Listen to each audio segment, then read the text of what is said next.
Hello, Dan Smith here, director. I'll be doing some audio commentary for this re-release of the movie. Oh, wait, not yet. Sorry, sir, this is just the DVD menu. The movie hasn't started yet.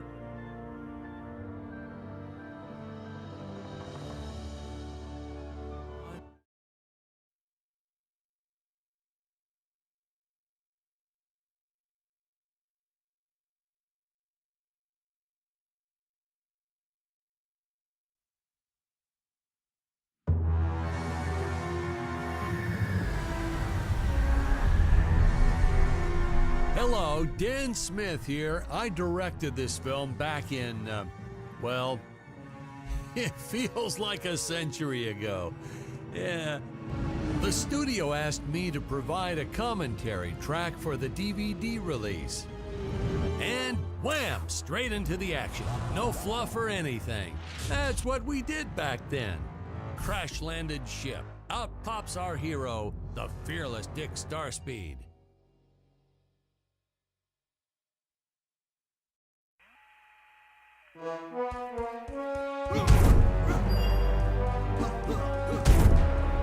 The ship's velocity reactor is damaged.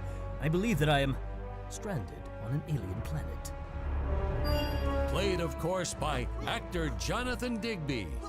Went on to some minor roles after this. Such a shame. I thought from day one this guy's got leading man written all over his face.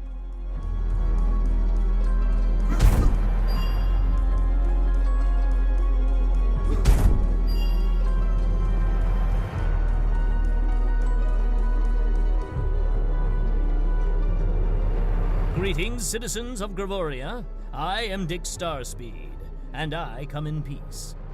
Probably shouldn't have had Dick draw his weapon when he was talking about peace. Well, maybe one day we'll go back and CG it into a sandwich or something instead. Ha! Just kidding. Such stunning choreography. Now, the extras in those robot suits really knew how to take a punch. Oh, literally. I told Jonathan not to hold back.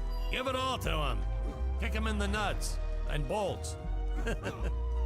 And I know what you're thinking, but don't worry, we handled it responsibly. We made them all sign waivers not to sue for injuries.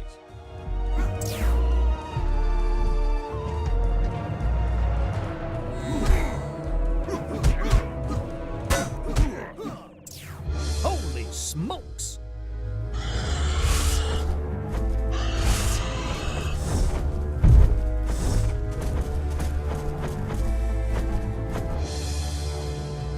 If I land squarely on that grain silo, I should survive this fall unscathed. Well, I shouldn't say this now, but you could actually see the strings if you squinted hard enough.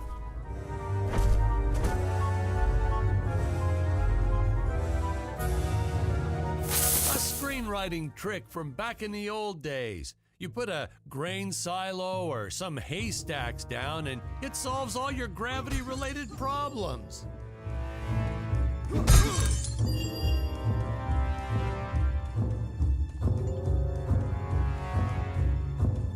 It appears some of my equipment was lost when my ship was shot down. But what luck! This high-tech scanner reports that my ray gun is nearby.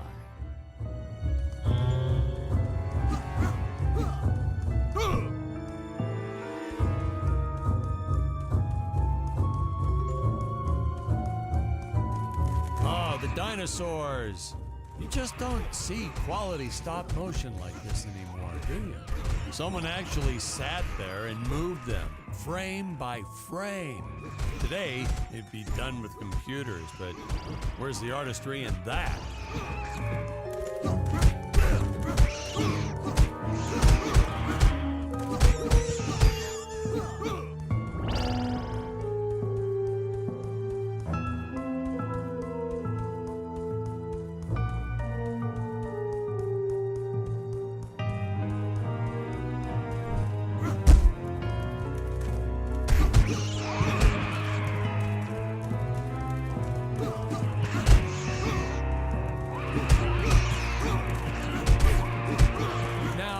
If the trees here look a little plastic, Well, it's because they are.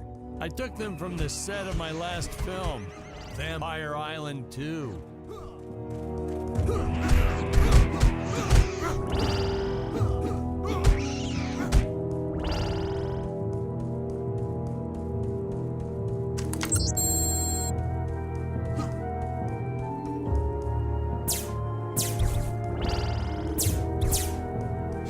Fair share of nasty letters from scientists complaining about our portrayal of the dinosaurs.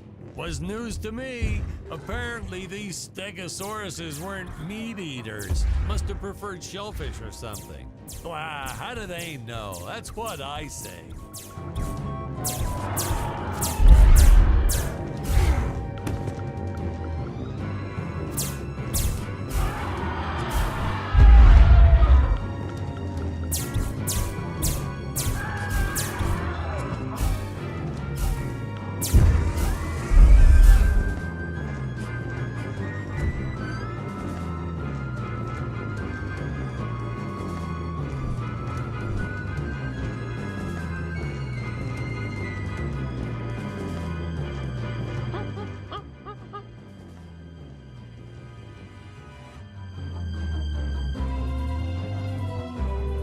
As usual, the local population is defenseless. That's where our hero steps in and saves the day.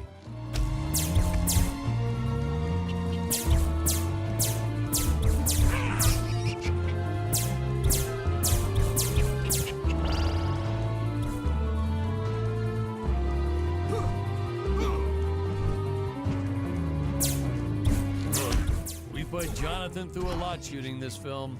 He wasn't the best actor, especially when reacting to getting hit. He's what you call a flincher. So I told the stuntman to really just go to town on him. It's the only way to get an honest performance sometimes. Our props master tried to make the weapons soft, but there's only so much you can do. Lucky for us, Dick's entire body was covered in that spacesuit. That thing was a lifesaver when it came to hiding bruises. How curious. They dissolved into what appears to be gold. You'll notice the gold disappears when Dick touches it. We had a deleted scene that explained he's actually teleporting it back to his ship. It's funny, no one ever questioned how Dick was able to walk around with an infinite amount of gold on him.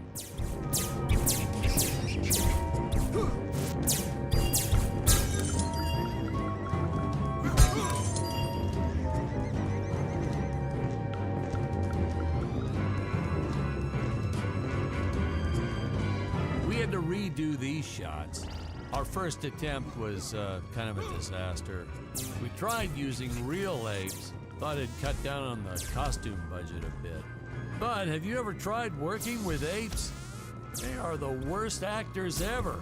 They don't sit still for a moment, and the second you take your eyes off of them, they're flinging their feces all over the place.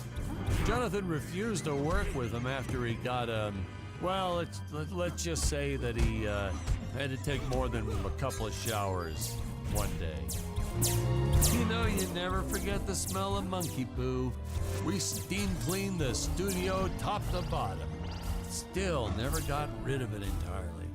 All through the rest of the shot, we kept finding those little surprises hiding inside various props. Boy, were those the days.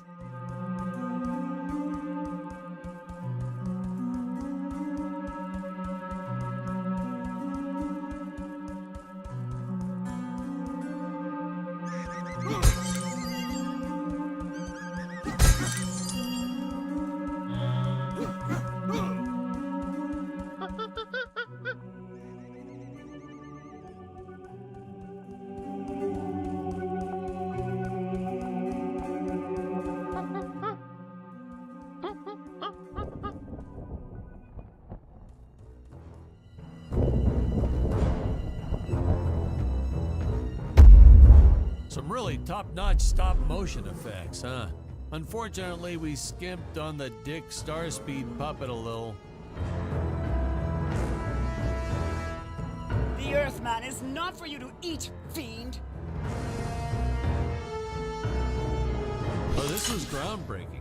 We had the woman rescuing the man for once. We were really ahead of our time with this scene, but well, then again, I've always been rather progressive. The studio exec didn't seem to get why it was such a big deal, though. Sorry, we don't see this as anything unusual. Ha! Of course! It's unusual! A woman would never save the man. It just doesn't happen. Not in the movies, not in real life. I don't know why we didn't get more recognition for this scene. Well, I guess I was just a little too ahead of my time.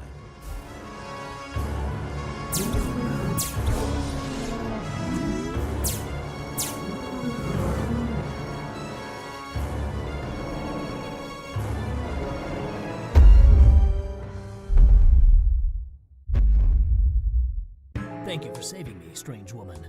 What is your name? I am the magnificent Scarlet Nova. Do not question my motives. Just be happy that you are still alive. I must speak with my father at once. I shall teleport to his chambers.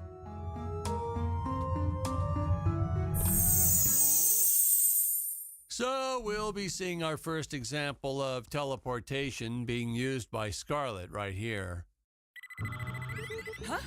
Where is this place? This is not my father's chambers.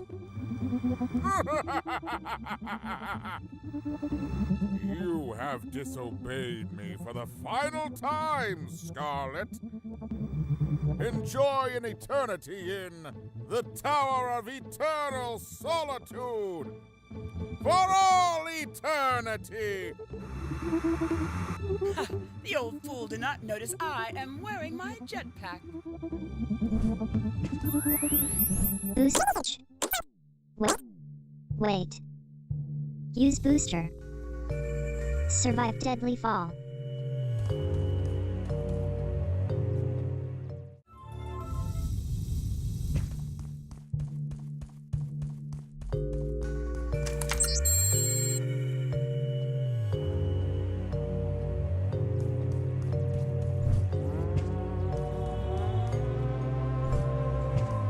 Scarlet didn't quite realize she needed to shoot those energy orbs down below.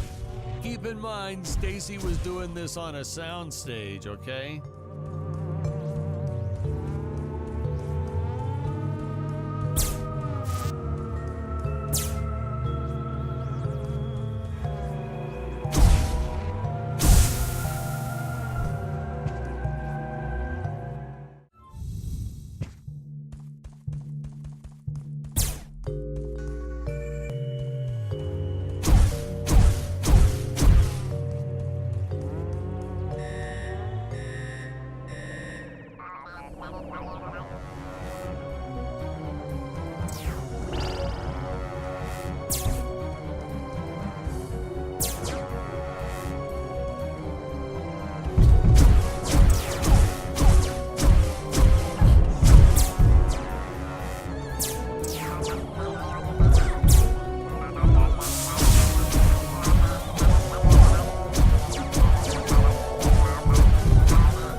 The energy imps. Such a neat effect. We had to paint each movement frame by frame and superimpose it into live footage. We were pulling all-nighters for weeks. Well, when I said we, I meant the artist. I'm pretty much useless if I don't get a solid 10 hours a night. But they were at it forever. They had to redo it all because I accidentally told them red instead of blue the first time. Artists.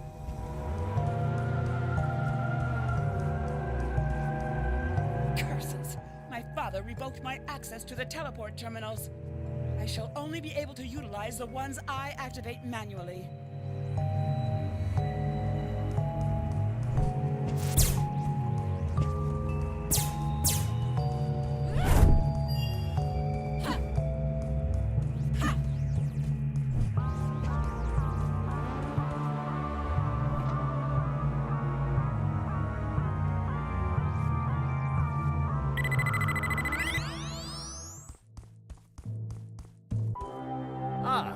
knew you would return.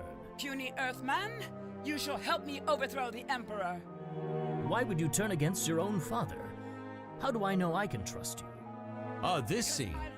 This is practically Shakespeare in outer space. Just as the entire planet does. And, huh?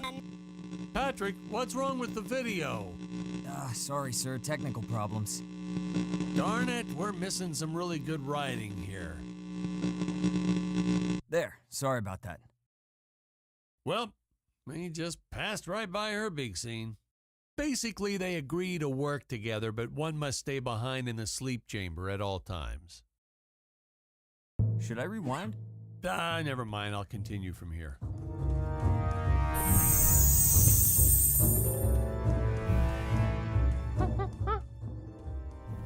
Right from the start, our budget was a little tight, even by standards back then. To make do, Tony shot a couple scenes in black and white. Originally, he intended to use it for flashbacks. But then I had to break it to him. Our film doesn't have flashbacks. We almost made it a silent film just to cut costs.